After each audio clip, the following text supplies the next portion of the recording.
This is the Mickey Miles and More podcast, your one-stop for information on Disney races, Disney vacations, Disney theme parks, and more. Now, here are your hosts for the Mickey Miles and More podcast, Michelle Scribner-McLean, Chris Eliopoulos, and Mike Scopa.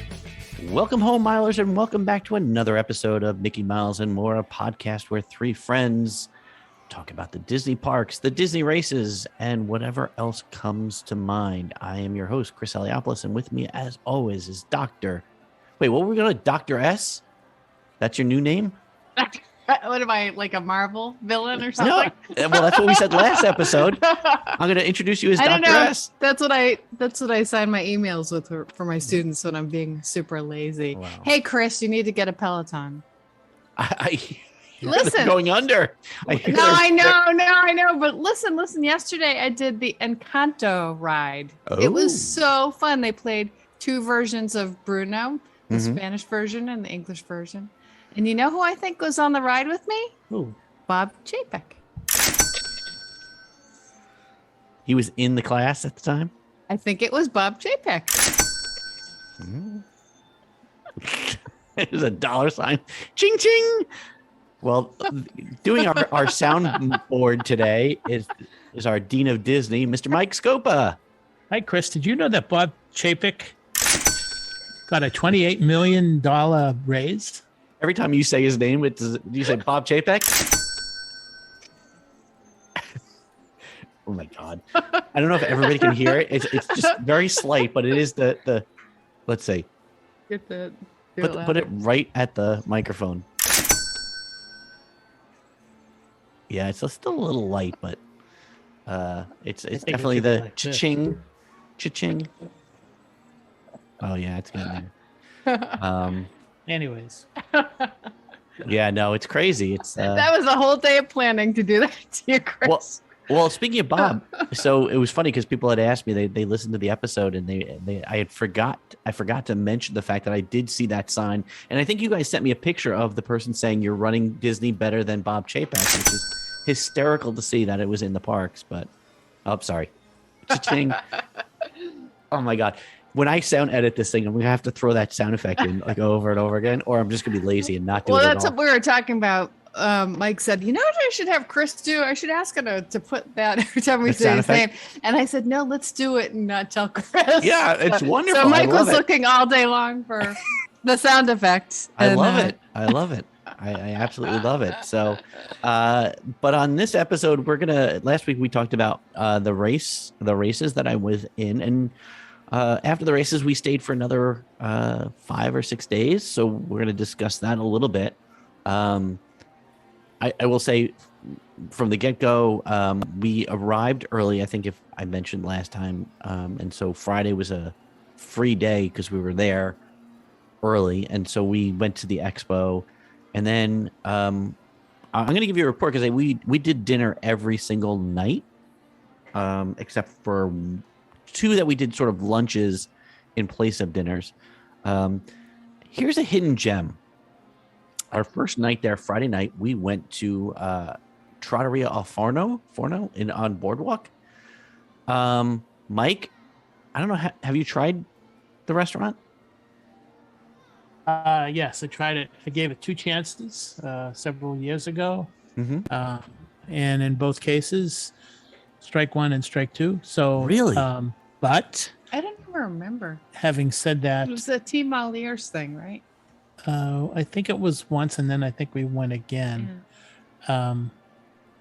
But having said that, I understand that there are historical references that I can go back and mention regarding some restaurants that just started off to be not that good and turned a corner. So I haven't been there in a couple of years, so perhaps it's better.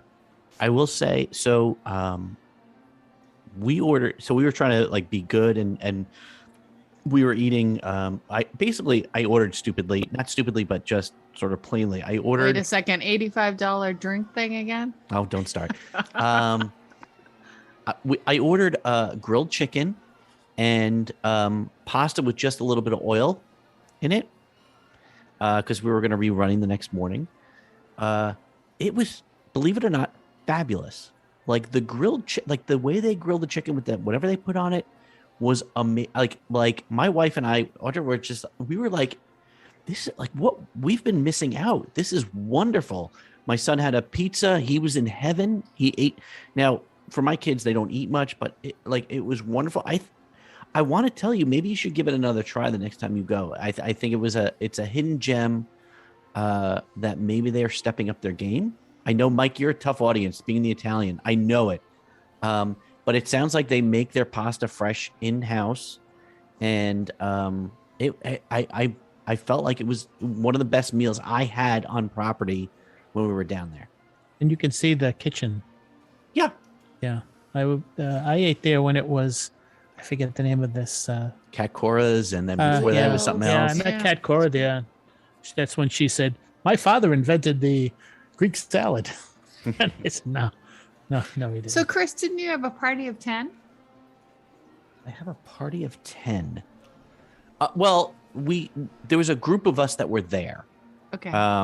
But we were not together all the time. Like we were there for like other little things, but for dinner we kind of separated. Actually, my two nieces and my niece's significant other had dinner at the same restaurant as we were there. Like just they arrived a little later. Do you hear my phone going off? Do you hear that buzzing? Sorry. Yes. It's my niece calling. But so they actually ate, doing the same thing, carving up for the next day and stuff. So it was just the four of us. I think Jeremy did a plate of pasta. Justin did his pizza. And we absolutely love. I mean, it was, when I say like it was one of our better meals, like we were like, we're gonna do, like, as we've gone along, we've always sort of done this thing where we say this is a keeper, or like, you know, we used to go to what's the place where you swap wives? Narcoossee's. Ooh, old reference. Wow, that's very a reference nice, for the old timers. Nice. And we found that find that episode. yeah, right. We found that the food there was not up to the price that we did that previous years before a race. We did a grilled chicken and some pasta or something like that, and it cost us $35 for like a piece of grilled chicken. Like literally, that's all we got, and it wasn't that good. I felt like this place was better. So, and you can walk there from your hotel. You don't have to get on a bus. For us, yeah, we're at the yacht club, so it was a great situation. So, and then we ran the half. Like I told the story about Oga's Cantina, and then we did dinner at Mama Melrose. We were doing another pasta stop. Again, you know, it's not fancy. I know it's kind of kitschy and stuff like that, but the food was great. We enjoyed ourselves. It was a wonderful experience. Like I said, we did some time in Hollywood Studios. We got there late because of the races and changing and stuff. And really the only attraction we were able to get on was Star Tours because it was like 10 minutes. Nothing, whatchamacallit, the Millennium Falcon ride, whatever it's called, was down. So it wasn't even running. Even when it's running, it's down, I think. Anyways. No, that's the opinion, right? It's not the best of best rides, but. So your whole park day was going to one restaurant and one attraction after the race. After the race, Yeah. The whole family decided to go to Hollywood Studios because we figured, and I felt so bad for my extended family because I wanted them to go enjoy themselves because they're coming to see us race, but they were done. Like by the half marathon being done, I wanted them to go on, but they stuck around to watch us for the half marathon, so they couldn't go to the parks and get their fast passes or go, you know, do whatever they were going to do. No more fast passes. Well, you know what I mean? Like the Genie Plus or, you know, I don't even think they wanted to do it. But so we literally walked around the park doing nothing, going on no attraction because everything was like 90 minutes, 45 to 90 minutes. The only ride that was at least acceptable was the Star Tours. And so we did that. And then, like I said, we left and we did Mama Melrose for dinner, and then they went off and did their thing. So, and then the next morning we did the race, and then I want to say we didn't do any park. We kind of recovered a bit. We did a little bit of Epcot, and then we met our good friend Becky Menken of MEI and Mouse Fan Travel, not a sponsor, for dinner at Tepanito, which was wonderful as always. It was funny. A couple of years ago, we had gone. Our tradition is to go to Tepanito after the marathon. And a couple of years ago, we did the same thing. We went to Tepanito. We had the same chef. The only reason I know we had the same chef is because he did this Mickey Mouse in onions on the grill, and I was like, that's really familiar. So I took a picture, and when I came home, I compared the two pictures that I took, and with the same gentleman, the same chef. So we had the same guy. But it was wonderful. It was really good, and obviously the company was wonderful. But that was the end of our marathon. And then we took off to the next day. God, I'm trying to remember where I went after. And I'm going to go by our pictures. Like, basically, I'm going to look at the pictures I sent you. Did the crowd disperse after No. that? I want to say, I guess that maybe we should do like sort of the general takes on things. I felt like the parks were really crowded. We thought, like, give it after Monday, it would die off. We thought everybody would head home after the races. Did not happen. There were still a lot of people in the parks all through the week. And I think as we go through it, we could do this. I guess we could do this now as we go through it. So we did the Magic Kingdom on Monday, and we got there fairly early. I'm not going to say super early. The kids were like done. We were done. Like, and we were not looking to rush in. And I think that for us, that's the key. If you're going to go to the parks, if you're going to go down there, it's that old rule that we always used to talk about, which is get in there early, like race through the park, get through all the attractions, and then get out. Because we got in late enough that it was just busy enough that by the time we were in, the attractions were just unmanageable unless you had Genie Plus. But even that was difficult. My wife had made, I haven't told you guys this one. My wife made, I told her what was going on with Genie Plus and with the Lightning Lane, the a la carte choices. And she said, no way in hell are we doing that. I'm not giving them any more of our money. Like, this is ridiculous. We paid all this money. I'm not going to give them more just to do the attractions we used to get on in no time. And it bit us in the butt for most of the vacation. We decided the boys wanted to go on Space Mountain. We did. I think there was like I want to say a 35-minute wait for Buzz, which when we got in there. So we went in and waited on that line. And I felt like it was only like a 15 or 20-minute wait. So we were like hopeful, like, oh, maybe these waits are not what they're listed to be. Maybe they're playing games with people. So we decided to head over to, I think Buzz was listed for 45, got in under 15. And then we said, well, screw this. We're going to go try Space Mountain. And we got over there. And I think the wait was supposed to be like an hour. And we wound up waiting like almost like an hour and 15 minutes to get through. And I sent you a picture of, I sent you a picture because they kept a lot of people outside, and you kind of barrel through that main walkway up to the main switchback where they used to, like, you know, that was the way it used to be. You'd go in and you'd hit the switchback. So the walkthrough was really quick. And then I walked in and the switchback was packed with people. And so I sent a picture, and I think you guys sent me a picture of like a hazmat suit or something like that. Michelle sent me like a little, like, and a big giant Purell picture and stuff like that. So I was like, oh dear Lord. And it was a very long wait.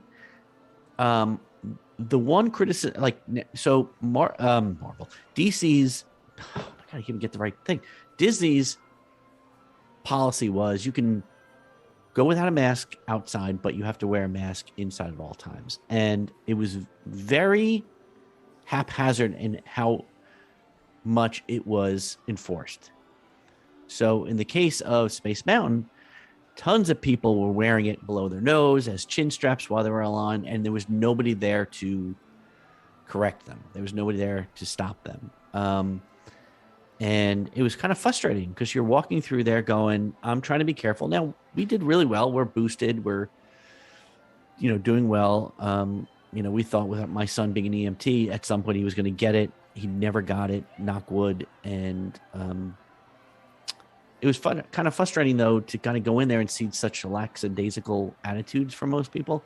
Later in the week. I'm surprised there aren't fights breaking out. People who are pretty upset. No, nobody. Again, we would get frustrated. Well, I went into this trip. I kind of said, I'm going to try to enjoy myself, and I'm purposely not going to get frustrated by other people. For the most part, I did do that. I said to my kids, we're not going to, if these people are going to be silly and not care about their health or anybody else's, there's nothing I can do, but we're going to wear our masks when we need to. We wore them indoors. We wore them if we were walking through large crowds outdoors. We tried to be careful about what we did. So in this case, it was sort of like there was nobody there. Later in the week, I think I told you this story. We had gone on Soarin' and gotten off and decided we were going to go on to Living with the Land. It's a dorky ride, but I enjoy it. Love that ride. I know. It's like the People Mover. And I was going to say Small World. Yeah. Can't get enough of it. Love it. But there was a family in front of us. The father, he was wearing the camo bucket hat and in the backpack with the black flag on it. And and then there were 3 kids and a wife, and it was 2 boys, a girl, and they were just constantly taking their masks down in the queue. And there was a cast member there, older woman, probably worrying about her own health, constantly. Every time they came by her, would be like, please put your mask back up. Please put your masks on. And they put them back on and whatever. And then we got on the ride. And the minute the boat took off and we went in that first tunnel, everybody's mask came off, even though the rules are. And so there was nobody there to enforce it. We used to laugh, there's cameras everywhere at Disney. You would have thought they would have spotted them and said, you need to leave the park. Nobody did it. If at that point I would have said, you're compromising the health and safety of everyone here. You people need to leave. I think what they should do, Chris, in cases like that is they should stop the ride, make an announcement and say, we're not going to continue with the ride until everyone complies. They sometimes stop rides when people who are in need of help getting on rides, they hold the rides up, and if something happens, they're watching people all the time. Yeah. And I think it would be, all they need to do is to do that a few times, and people will feel peer pressure, and the problem goes away. I always remember on Pirates, they used to always do that with flash photography. If somebody was to take a minute, no flash photography. But they didn't do it for them. The whole time I was there, nobody was ever called out. That one time was the one time I actually saw a cast member call them out, and they still were like, screw you. I don't care about this. I'm going to do what I want to do. But again, that was the only time that I really got frustrated, because when we got on the boat, they were right in front of us. So obviously as the boat moves forward, they're breathing in and out, and it's coming back right directly on me. And you're stuck. You're really stuck. Yeah, I can't get off the boat. I can't just jump out and say I've had enough. And they knew what they were doing, because the minute we were coming in to the end of it, they all quickly put their masks up to act like they had it on the whole time. So that was frustrating. But anyway, so the first day, I want to go through too the problems I'm having with Genie Plus. Besides my wife saying I'm not doing this anymore, I took screen grabs. I will tell you, so it was 11:27 in the morning on a Monday. And we did not get any Genie Pluses. We did not get any Lightning Lanes. But I will tell you the standby lines. You didn't get up at 7 o'clock? We didn't get up at 7 o'clock, and my wife was just not going to have it. Like, she's like, I'm not paying extra. We've already paid, we're paying $500-$600 a night for a hotel. We're paying $2,000 or however much it is per 100 and what was it, like one? What's the cost for the annual passes per person? We're DVC, so it's different. Yeah, it's at least like 1,500 or 1,400 or whatever. We paid for car service, we paid for airfare, we paid all this money, and it's like, we get here, we paid all this money to get in, and now you're going to charge me a little bit more to get on these rides. My wife was like, I'm not doing it. I don't care. We've been on all these rides a billion times. We're not doing it. So we were fine with it. It was like, we'll go on what we feel like going on, and we'll wait for what we feel like waiting. But I sent you the wait time. So it's 11:27 on a Monday. So take this as what you will. But so Astro Orbiter was 60 minutes wait. The Barnstormer was 30 minutes. And if you wanted the Disney Genie, it was at 12:05. Big Thunder, 45 minutes. And then if you wanted to get a Genie Plus, it was 3:45. Let's see. Buzz Lightyear, at that point, we had already gotten off. We went on Space Mountain. It was 50 minutes standby. 12:25 was the callback. Again, remember, we're at 11:27. Dumbo was 30 minutes or 11:50 Genie Plus. Haunted Mansion, which was an hour, or you could go back at 2:30 if you got Genie Plus. Small World was 45 or 110 if you had Disney Plus. Jungle Cruise was an hour or 5:30 if you had Genie Plus. Oh my God. The Tea Party was 25 or 11:30, so it was like you could just jump on. Aladdin, 35 minutes or 12:20. Winnie the Pooh was 45 minutes or 12:45 if you had Genie Plus. So Chris, Yeah, I'm going in March. Mm-hmm. What would your advice be? Boy, that's the problem. The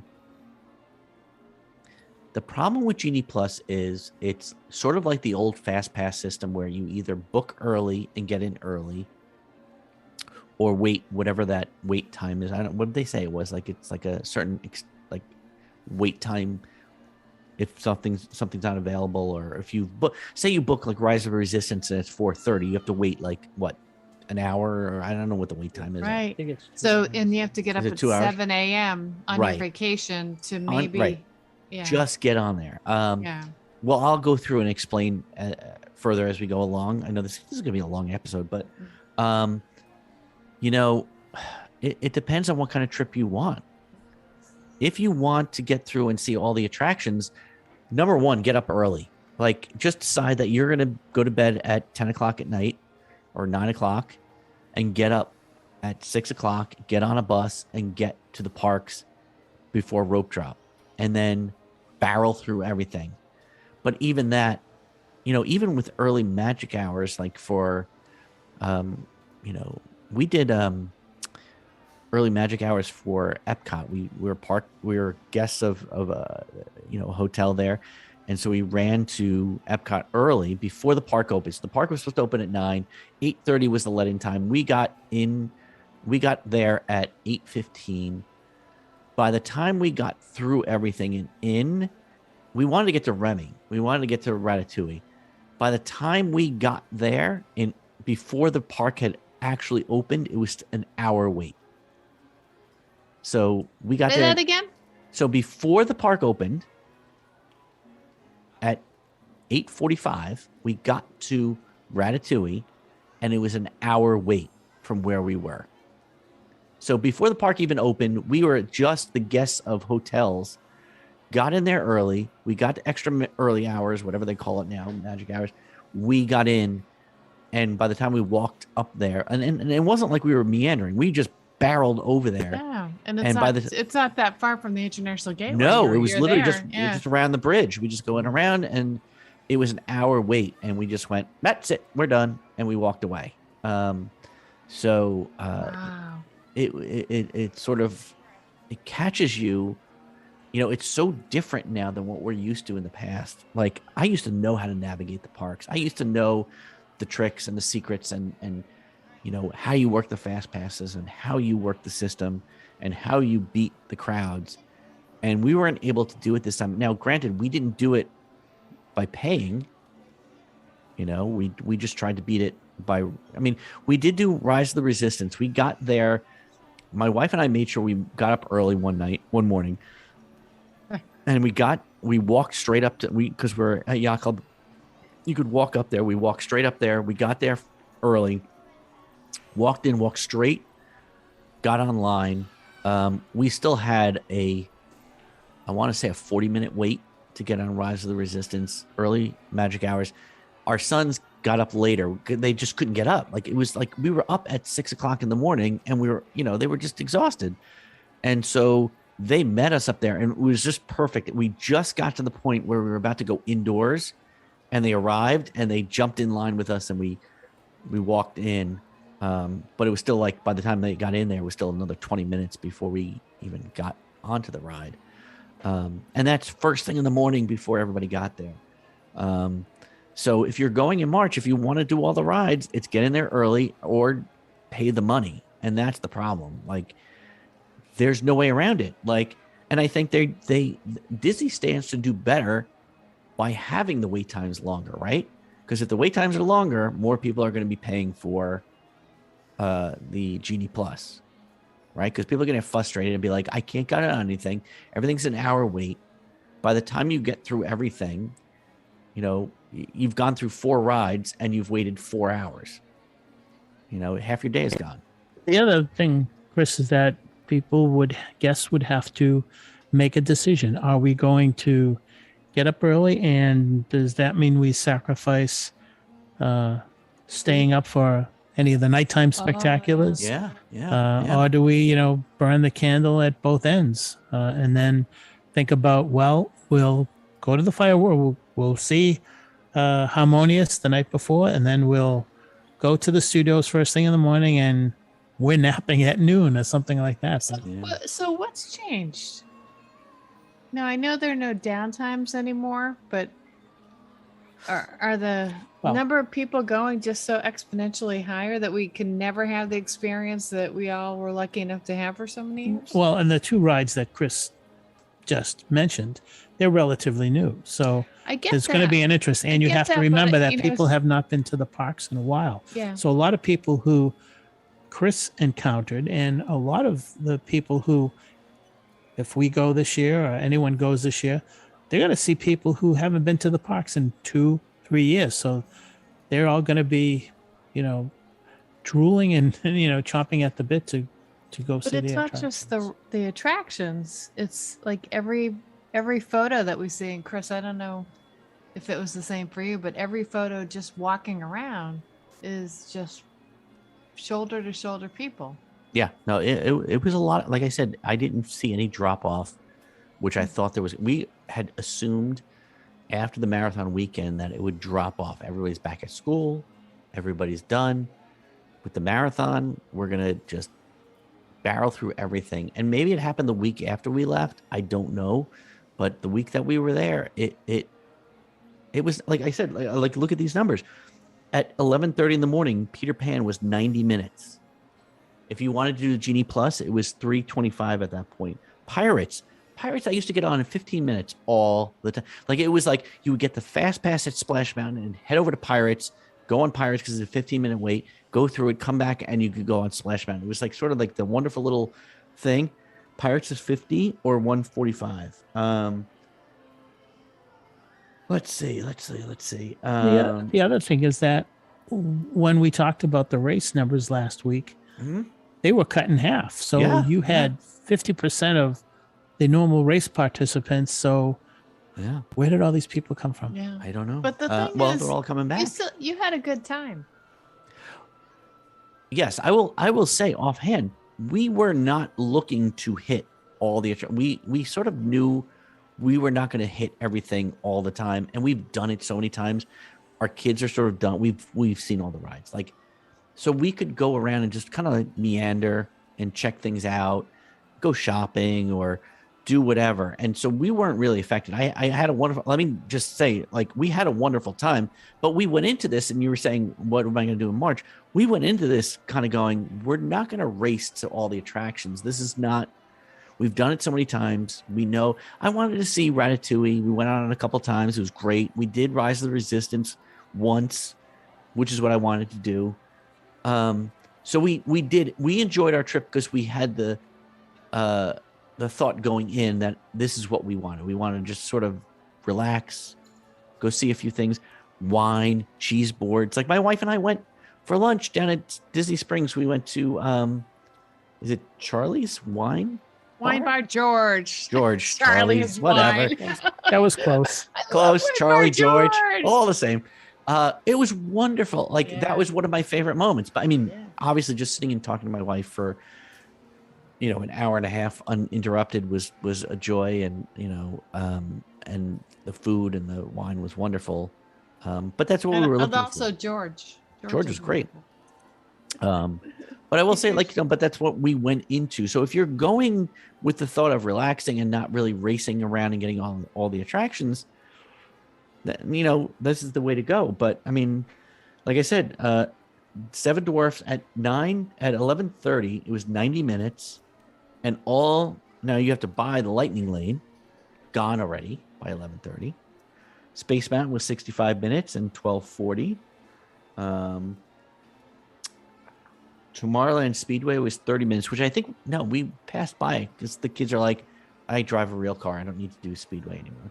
I drive an ambulance. Yeah. The People Mover was 35 minutes. When have you ever seen the People Mover at 35 minutes? Wow. Right? Here's the other one. We used to go to Journey of the Little Mermaid because it was always 5 minutes wait. Even that one is at 35 minutes now. Like, everything is just, just a little bit more, not really what we're looking for. But so that night we did Via Napoli, and I sent you a picture. It was interesting. They were only taking reservations, so they were turning people away, but the restaurant was not filled up. So I don't know it's so weird. It's so random. Everything is random. I couldn't figure it out. So, Chris, one time, Mike Scabetta is the name from the past, and I know Michael. We had lunch at the Yacht Club. And if Mike's listening, he'll remember that we were eating at Captain's, is it called Captain's Corner? Captain's Grill? Captain's Grill. I forget what it was. It's changed now. I forget what it is now. Anyways, we noticed that there were guests who came up to the podium, and they wanted to, do a walk up, and they were turned away. And we weren't sure why. And then we asked one of the servers, and we were told that Disney has a very strict requirement that says that each server in each of their restaurants is allowed to serve no more than, I think it's 10 guests. And the quality of the service drops off tremendously after 10. So on that particular day, they did not have all their servers. So as much as there were empty tables, right, they could not fill all of them because they may have had, let's say they had 6 servers. That meant that only 60 people could be eating at any time in that restaurant. So that could very well have been the reason why. Do you think that's what it is now? Do you think now there's like a lack of well, we know cast members everywhere we see there's people, companies, stores, they don't have enough staff. Michelle had mentioned today something about a Walgreens. Yeah, nearby. My best friend in Denver had to wait 3 or 4 days for her medication, and she was calling, and they said, we just don't have enough people to work at the store. Wow. And Well, what was that could be the issue. the other instance where there wasn't? A good friend of ours his friend has a pizza shop. He works with me at the university. He said, I had to go work at my brother's pizza shop because he can't hire people. Yeah. So I'm working at the pizza shop and here. So I wonder if that's the case. I wonder if that's why, they would turn people away and still, because I sent you a picture. It was weird because we were waiting online and people walked up and said, we'd like to sit down. They were like, nope, we're only taking reservations tonight. And then I sent you a picture and it was like half the restaurant was empty. Yeah. So that was interesting. So here's the other. So the next day, this is gonna be a long episode. So hang in there, folks. Michelle's gonna be asleep by the end of this episode. So, here's the trick. So the next morning, we had scheduled Space 220 because it's a new restaurant. My sons I showed them what it was going to look like, what it was, the thought behind it. They were all in. The day before, so while we're walking around Magic Kingdom, they're looking at the information about Space 220. And a lot of people may not realize this, but it is a set-priced meal. You get an appetizer, main course, and then a dessert. It's like $80. In an $85 drink tray? No, that's only at... I'm just teasing. I know everybody's gonna bust my chops about this. $80 a person for that. For the meal. So you have to know ahead of time if you're gonna do this. That it's gonna cost you if there's a party of 4, it's like $320 plus tip, which is crazy, right? You get 400 with drinks, yeah. Yeah, even with drinks. So, we were trying to figure out what to do. We had the reservation, and we decided to pull the trigger and cancel the reservation. And then, this is the trick we learned. So the restaurant opens at 11:30 for lunch.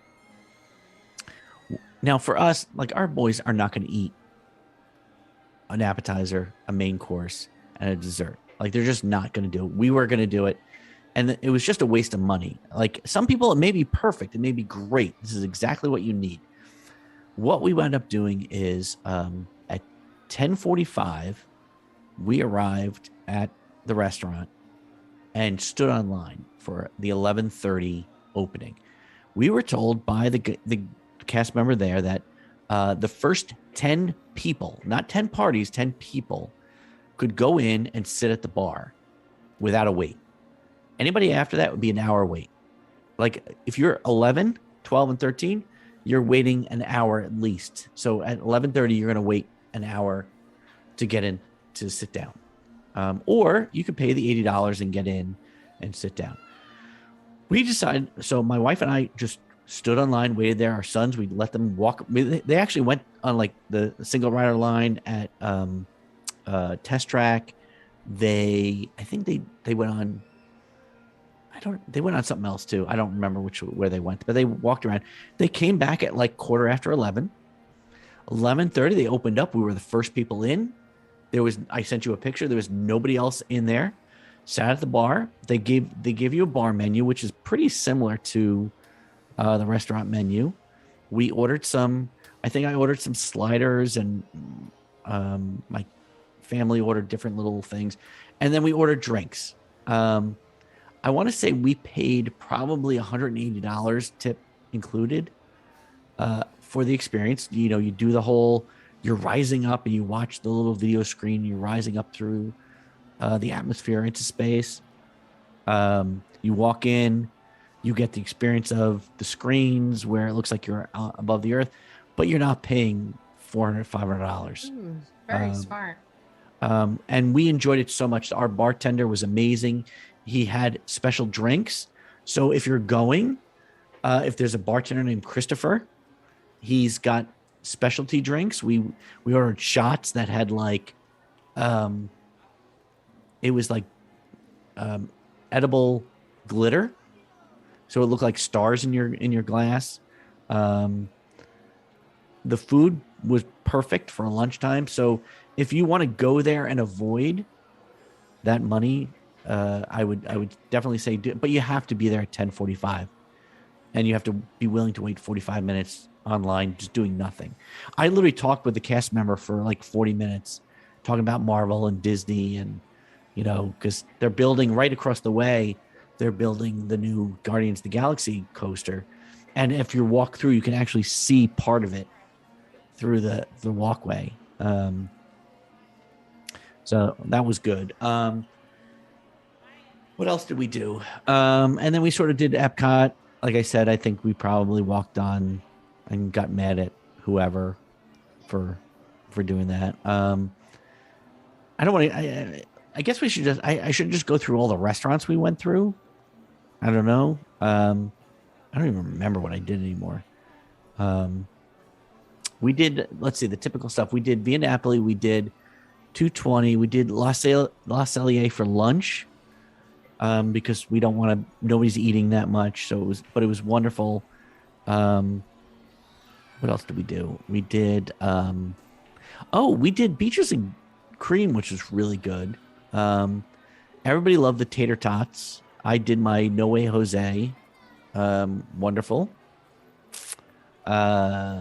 We did the Boathouse on our final night, which was a really wonderful night.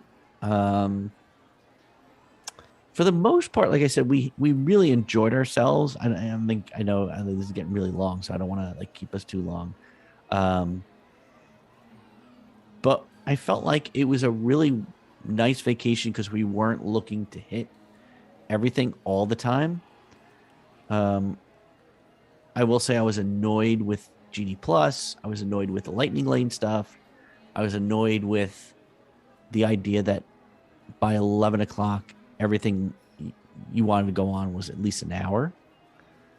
But, we weren't doing that. And I realized on this trip anyway, that we're sort of, my kids are done with the Disney full-fledged park visit stuff. So in the future, here's, we'll sort of end it here. This is the fun part. We're going to probably work out our annual pass this year.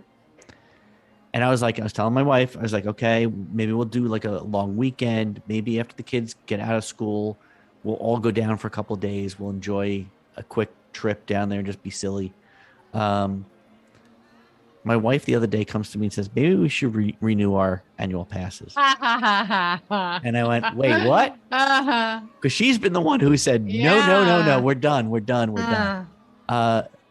We had such a good time at the races that we want to do them again next year and maybe more.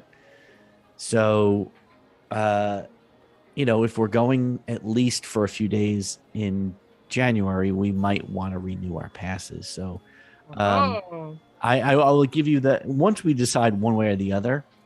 We have until August to decide. We may be renewing. I thought we were out because my wife was like, I'm done.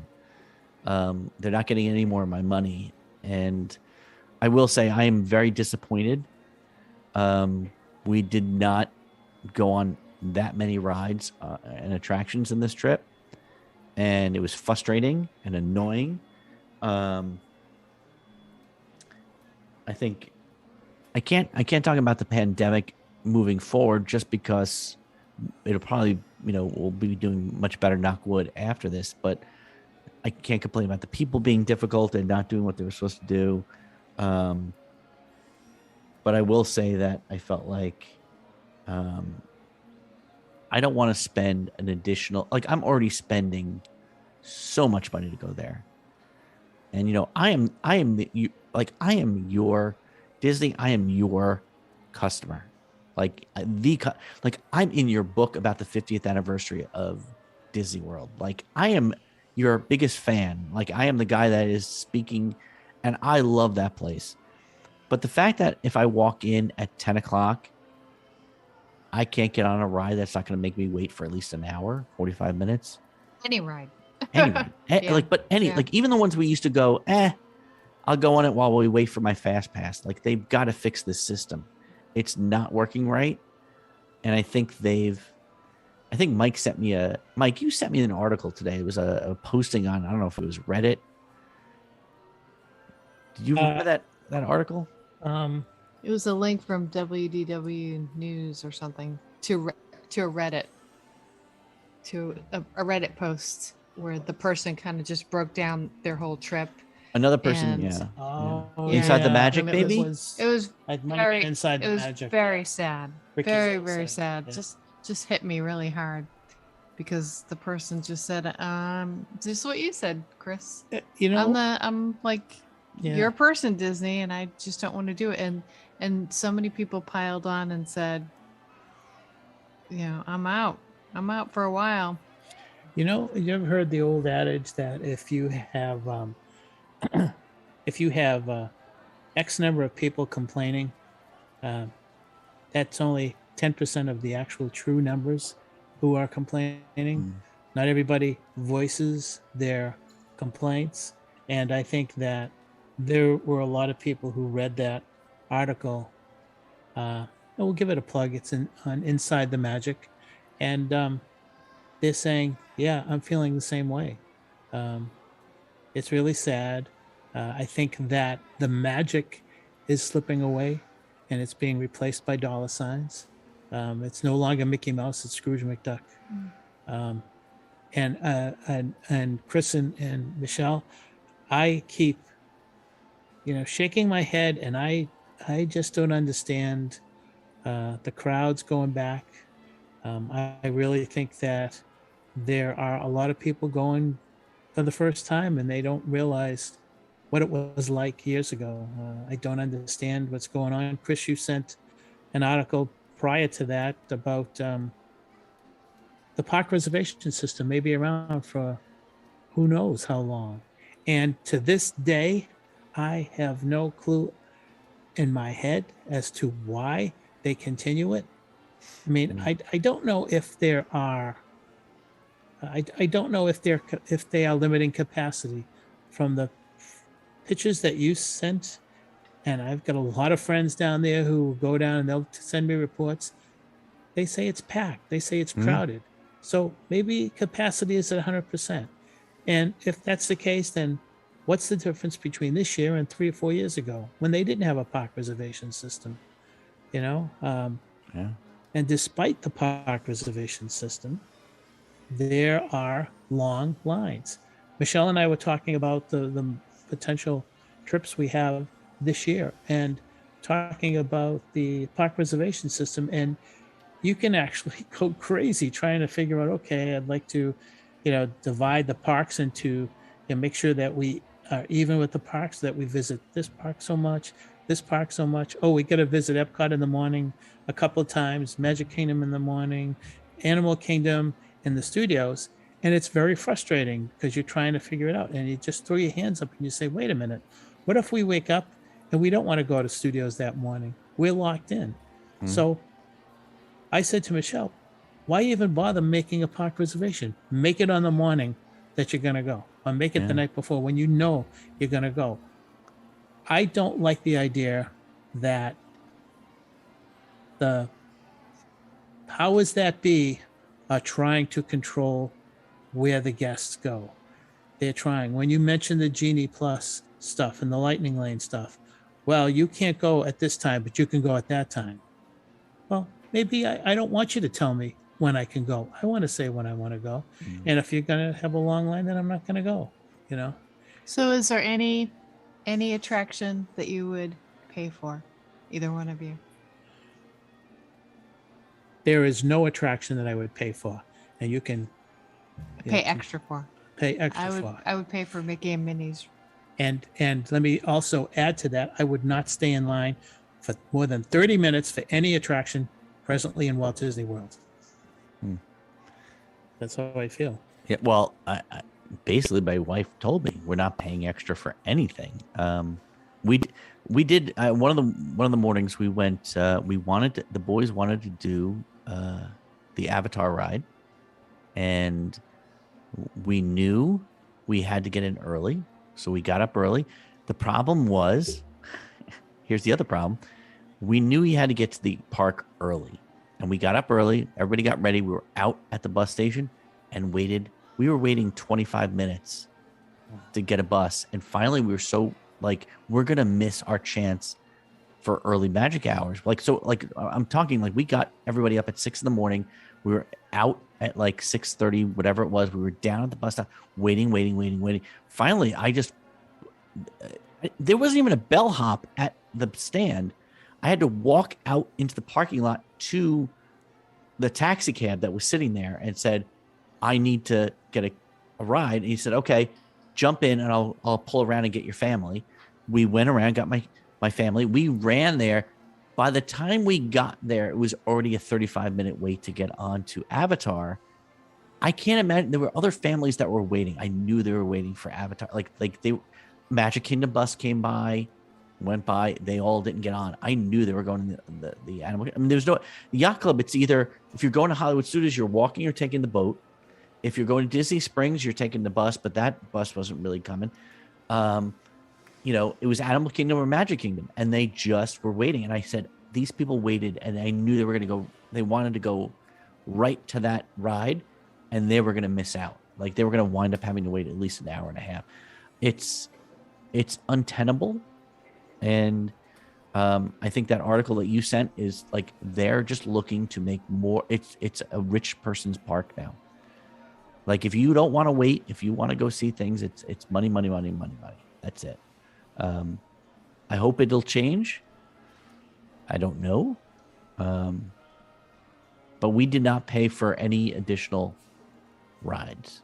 So, and you said you would go, Michelle, you said you would do on Mickey. We actually didn't go see it this time. We didn't see the Runaway Row. It was too long a wait every single time. I would pay for that. But then I don't want to be part of the problem. How much would you pay though? Like $10. Just for one ride? But I've heard of people waking up at 7 and getting their time is 4:30 in the 4:30 in the afternoon. And yeah. Well, that's not the other once problem. I'm up. And then when I'm on vacation, I don't want the stress. I have enough stress in my life. Well, I was going to say, I don't want the other stress. that was the other thing is like everybody in the park is staring at their phones. I remember walking through the parks and looking around and, and being like, oh, look at this. And you don't even look at the surroundings anymore. You're looking at your phone because you got to get the next thing. And, and it's so hard it's stressful to try and figure out what's the next attraction you're going on. I said that. And we know what we're doing. Yeah. Yeah. I said I wouldn't pay, but let me just add a little caveat to that. Mm-hmm. And this might be something that, if they increased the hourly wage of the cast members to, I don't know, between $15 and $20 an hour, and I knew that my purchase of a Lightning Lane pass went towards paying those cast members what they should be being paid, I might actually do it. But I will say for this trip, every cast member there was wonderful. Like I to a person, they were amazing, helpful, thoughtful, caring. They understood the situation. I definitely think they deserve much more than they're getting. Yeah, I mean, I keep thinking that all this money is going to pay for Bob Chapek's Cha-ching raise. I'm not editing in a bunch of like cash register sounds in this episode, but no, look, like I said, we enjoyed our vacation. I know we kind of ended on a kind of negative note with all of this stuff, but it was something that we noticed throughout, but we're choosing not to do. And we went there and enjoyed ourselves as a family. And that's the problem. I could enjoy myself with my family. Like we already, like my wife was just like, okay, guys, Bermuda, Bahamas over the summer. Where are we going? Because we're not doing Disney this year. And they were like, fine by me. Well, you have to be careful because every other day the CDC says, don't go to this Caribbean island. I know. Yeah. Well, again, as time goes on, we'll have to figure it out. But yeah, good anymore. Yeah, but we did notice it as we were going through. Like, oh, this kind of stinks. Like, I missed the point where we'd be walking by, pirates, or you'd be walking by, even what's the Mexican ride? We actually we waited online for that Mexican ride, like whatever it's called, the Three Caballeros thing. Michelle's not gonna remember. What is it called, Michelle? Oh, I love that ride though. Three Caballero. Not Grand It's Fiesta. not the Mexico ride. Grand Fiesta Grand tour. Fiesta, yeah, it is. Is that what it's called now, or is that what the old tour? But whatever. But like We all even know that, what we're talking even about, that one yeah. had a line. I know we don't know anything, as everybody tells us who sends messages. But look again. We had a nice time despite all the problems that Disney is providing, because we just didn't deal with them. We just didn't want to deal with them. So, trying to think if there were any other events or things that we did that was like, oh, but I don't think there was. I mean, it was. I missed out on the Figment popcorn bucket. Chris, do you want to make Talking any? about line. You want to comment briefly on either Harmonious or Disney Enchantment? Oh, yeah. So, God, good call. I did not see the Magic Kingdom show, but we did Harmonious. I did a couple times, like I think 3 times. My thoughts are this: Harmonious is the Nickelodeon to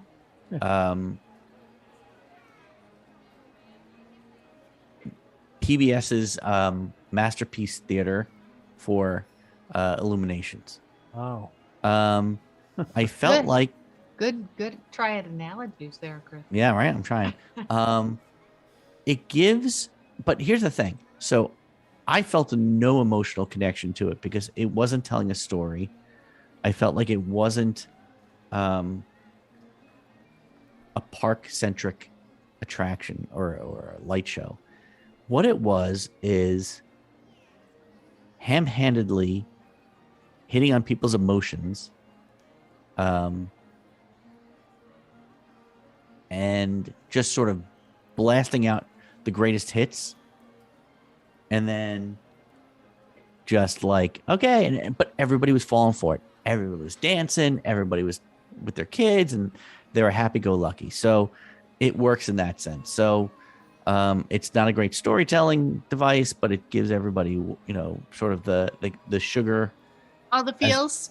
Yeah, it gives them the sugar instead of the spinach they should be eating. So maybe we'll go back and talk about that one in greater detail. I feel like we've gone on way too long on this one. So what do you say? Do you want to? What day is it? I know it's like we're already on. Like it's already next week. The snowstorm is already coming past. Yeah. So, what do you say? You want to wrap it up? Is there anything else that we need to figure out before we? You know what? We'll just keep it for the next show, right? Yeah. Next show we talk about a lot of things that are going to be coming up. There's some announcements that I think people will be interested in. A couple of things that are coming back. March is going to be a big month, so we can talk about that next time. Yeah. Sounds good. Well, thank you for indulging me babbling on endlessly about my vacation. That's gonna wrap it up for this episode of Mickey Miles and More. If you want to reach out to us, send us a message on Twitter at Mickey Miles Pod. For Dr. S, the Dean of Disney, I'm Chris Eliopoulos. We'll see you on the road and in the park. Dismissed. Class dismissed. We hope you enjoyed listening to today's episode of the Mickey Miles and More podcast. For all of us here at the Mickey Miles and More podcast, this is Rick Gray saying thanks for listening and all your support. And until next time, we'll see you on the road.